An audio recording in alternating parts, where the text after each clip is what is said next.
خواب کے اندر دیدار مصطفیٰ صلی اللہ علیہ وآلہ وسلم ہونا یہ خوش نصیبی کی علامت ہے۔ نبی پاک صلی اللہ تعالیٰ علیہ وآلہ وسلم نے ارشاد فرمایا من رآنی فقد رأى الحق، ارشاد فرمایا من رآنی فی المنام فقد رآنی فإن الشیطان لا یتمثل بی،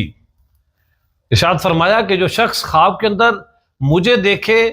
تو اس نے حق دیکھا، یعنی جس نے خواب کے اندر مجھے دیکھا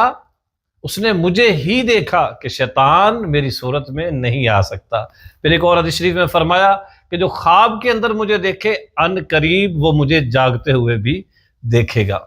خواب کے اندر دیدار مصطفیٰ صلی اللہ علیہ وآلہ وسلم سے مشرف ہونا یہ بہت ہی برکات کی بشارتیں ہیں،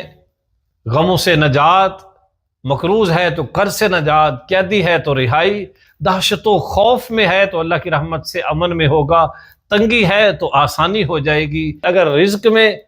تنگی تھی تو دور ہو جائے گی، اور اس شخص کی آخرت جو ہے وہ اچھی ہو جائے گی۔ کسی خاص جگہ میں دیکھے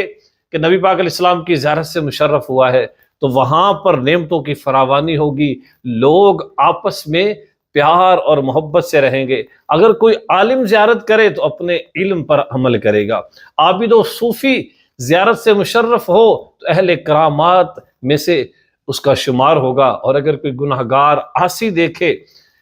تو اسے اللہ رب العزت کی رحمت سے توبہ نصیب ہوگی۔ کوئی گنبد خضرا شریف کی زیارت کرے تو اسے خوب علم یا اسے خوب مال ملے گا، اور اگر خواب کے اندر نبی رحمت صلی اللہ علیہ وآلہ وسلم کھجور یا شہد عطا فرمائے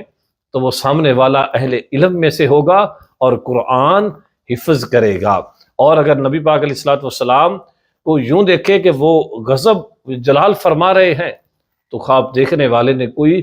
بدعت ایجاد کی ہوگی یا کوئی اس نے گناہ کیا ہوگا۔ تیری جب کہ دید ہوگی تبھی میری عید ہوگی، میرے خواب میں تم آنا مدنی مدینے والے۔